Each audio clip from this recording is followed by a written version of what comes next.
Now, in saying this, I have to reveal a bias towards one of the major parties, but to the major parties in general. This should come as no surprise. After all, I did work as a Labor parliamentarian for 20 years, a local councillor for 3, and a party activist for a decade prior to that, including a brief stint as an organiser for the Miscellaneous Workers' Union. I do have loyalties, and I do have an ongoing belief that the Labor versus Liberal division does have meaning and is still important in giving context to our day-to-day arguments about our policy directions for the future. What we also need to understand, I think, is that the mixture of the disenchanted voters and the disengaged voters is not consistent. It's not uniform.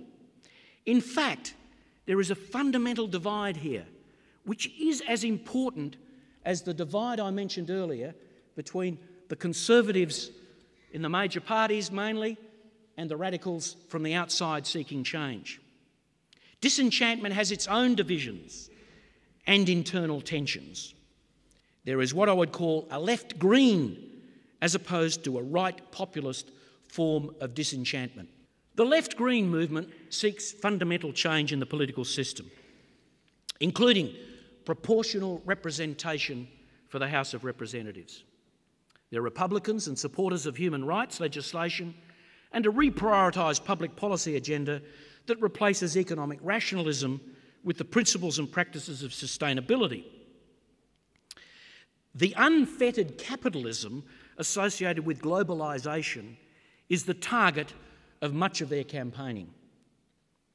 Globalisation is also the target for the right populists. They are less a political movement these days, particularly since the collapse of One Nation, but more a political tendency, active in civil society and in the world of politics. They want strong government based on the will of the majority in areas like law and order, immigration and economic development. For such electors, the Republican human rights legislation are the province of the chattering classes. They see government as having been captured by the middle class liberals at the expense of the working people like themselves, particularly those who live and work outside the major cities. Some within this right populist tendency are engaged in the Australian version of the culture wars. For them, politics is about values, independently of the consequences of applying those values. A Judeo-Christian Australia, the right to life, the sanctity of the family, a drug-free community. We've seen faith-based politicians elected to Parliament and strong campaigning around issues like abortion, stem cell research, euthanasia and same-sex marriage. These populists on the right want to turn the tide of late 20th century left liberalism. Now, inasmuch as there's a political program associated with this tendency in politics, it's majority rule and accountability. They want the silent majority to be given a voice and have on occasion flirted with the Swiss model of direct democracy and its institutions of citizens-initiated referenda and a popular veto power. A less sophisticated but equally powerful version of populist politics is government by opinion poll. Different method, but same result. Rule by majority opinion at any point in time. Right populists may be disenchanted with the political culture and system, but they're certainly not disengaged. We see their influence in both the major parties, even if more obviously within the Liberal Party since the ascendancy of John Howard. What they have challenged is the bipartisan agenda of progressive social reform associated with Whitlam, Fraser and Hawke.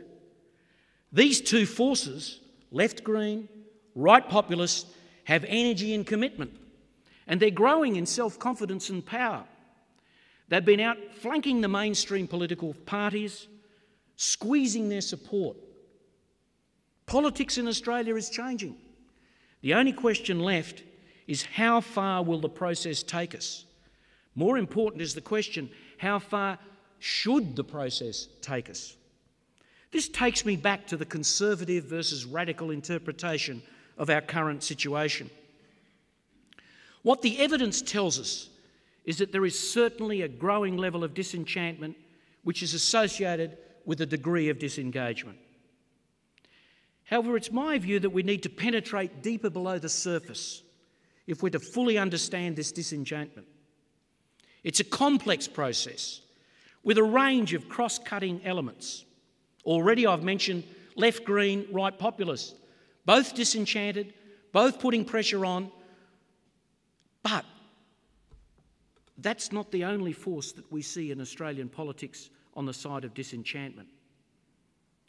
And inasmuch as there's a program of political reform associated with these two tendencies, it is not necessarily the same as what is in the minds of the people voting, left green or right populist or independent.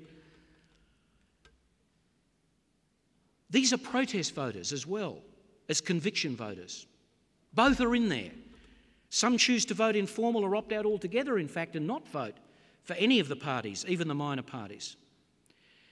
Now, this recognition that there are deeper forces at work than just left green and right populist, there's a range of attitudes and convictions and disappointments, takes me to a fundamental point I want to make this evening. Politics needs to be about leadership as well as responsiveness. Electors want their leaders to stand for something and to craft a narrative and policy agenda for the future. Part of the disenchantment we see relates to a belief that the political class has been too short-term and risk-averse in its thinking and its practice. Even the language of politics is seen to have become too managerial and insufficiently ideological.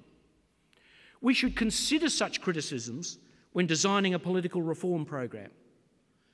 Take direct democracy, for example.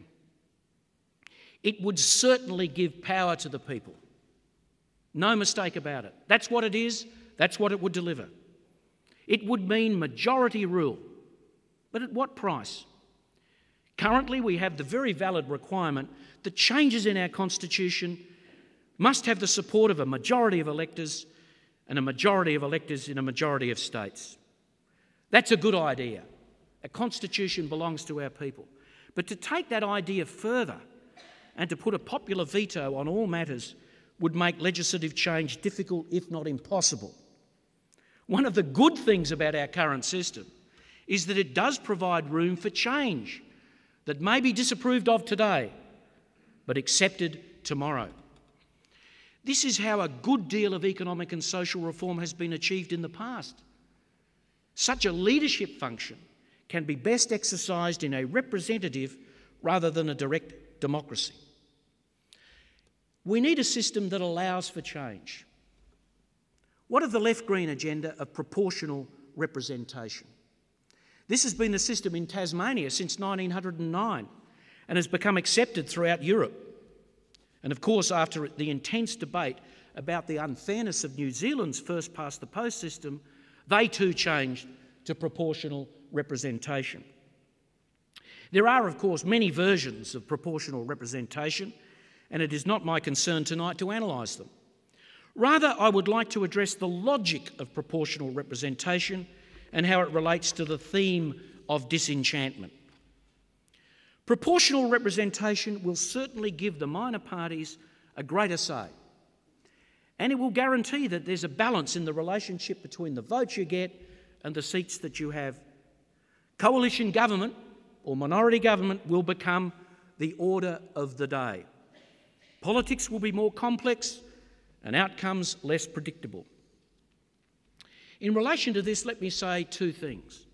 Firstly, I note that we already have proportional representation for our Senate. Smaller parties and independents have won seats there and come to play a not insignificant role in legislation and public policy. Proportional representation is well entrenched and well understood in the electorate. This is reflected in different voting patterns for the House of Representatives and the Senate. Secondly, it would mean that the capacity for a party to form government in its own right would in all probability be lost to our system. It is true that the major parties are under pressure and have been found wanting But do we want a system that would forever prevent them from achieving a majority presence in the House of Representatives? Systematic change is already difficult to achieve in Australia. Why would we want to make it even harder? Those who advocate change will need a carefully crafted agenda that's relevant, feasible and acceptable. It needs to take into account the views of the disenchanted on the way things are done and what is prioritised. We can't sweep such views under the carpet and simply ignore them. Sitting still and waiting for the world to return to where it once was is not an option. However, it's my view that we need to transcend the political reform politics associated with the left green and the right populist tendencies of disenchantment. We need a reform politics that engages with electors and mobilises support for change. To be engaged, electors will need to hear a message they can understand and support, and which is based on conviction as much as it is based on attitudes within the electorate. Necessarily, it will need to challenge as much as it responds. Indeed, there can be no such thing as a genuine re-engagement that is free of risk or devoid of conflict. How can we create such interest and harness such energy? Our political class needs to send out a message that they wish to engage the electorate around sound principles of democratic reform.